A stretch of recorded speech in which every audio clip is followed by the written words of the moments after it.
दोस्तों नमस्कार। दोस्तों, प्रत्येक व्यक्ति में कुछ शक्तियाँ विद्यमान होती हैं और ये शक्तियाँ उसके अंदर सुषुप्त अवस्था में बैठी हुई होती हैं। इन सुषुप्त बैठी हुई शक्तियों को जागृत करने के लिए हमें उन्हें जगाना पड़ता है। ऐसी ही एक घटना श्री गोस्वामी तुलसीदास द्वारा रचित श्री रामचरितमानस में आती है, जो कि महाबली हनुमान जी के संबंध में है। सीता जी की खोज में जब वानर दल समुद्र के तट पर पहुंचा तो सीता जी का कोई अता पता नहीं था। किसी को ज्ञात नहीं था कि सीता जी गई तो कहाँ गई। वानर दल परेशान था। महाबली हनुमान, जामवंत और अंगद जैसे वीर सब परेशान थे। ऐसे में संपाति आते हैं और बताते हैं कि सीता जी को तो रावण हर ले गया है, जो कि लंका का अधिपति है। यदि सीता जी को खोजना है तो तुम में से किसी न किसी को लंका अवश्य जाना होगा।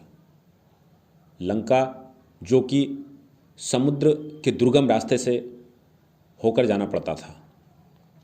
तो आखिर उस विशाल अथाह जल सागर को लांघे कौन? यह प्रश्न उत्पन्न हो गया। समुद्र लांघ कर लंका पहुंचना सभी को असंभव प्रतीत हो रहा था। जामवंत जानते थे कि श्री हनुमान पवन पुत्र हैं, वही इस दुरूह कार्य को कर सकते हैं।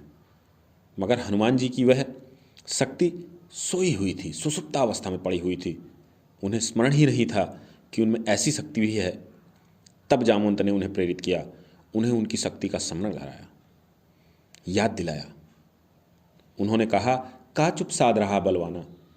इतना सुनना ही था कि पवन पुत्र की शक्ति पूरी जागृत हो गई और इसके बाद उन्होंने जो चमत्कार कर दिखाया वह युगों युगों से स्वर्णाक्षरों में लिखा जा रहा है। इसी प्रकार दोस्तों, हम लोगों के अंदर भी हमारी शक्तियाँ सुषुप्त अवस्था में हैं। उन्हें हमें जागृत करना होगा। स्वयं को हीन और अयोग्य समझना छोड़िए।